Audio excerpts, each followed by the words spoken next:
বাংলাদেশ জামায়াতে ইসলামী বিশ্বাস করে নারীর সম্মান ও নিরাপত্তা সমাজের নৈতিক ও সামাজিক উন্নয়নের মূল ভিত্তি। তাই সুষ্ঠু কর্মপরিকল্পনার মাধ্যমে আমরা তাদের সুরক্ষা, মর্যাদা ও সমান সুযোগ নিশ্চিত করতে চাই।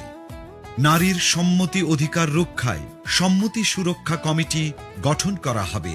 নির্যাতিত নারীর সকল প্রকার আইনি, মানসিক, আর্থিক সহায়তার জন্য প্রতিটি জেলা সদর হাসপাতালে ওয়ান স্টপ ক্রাইসিস সেন্টার স্থাপন করা হবে।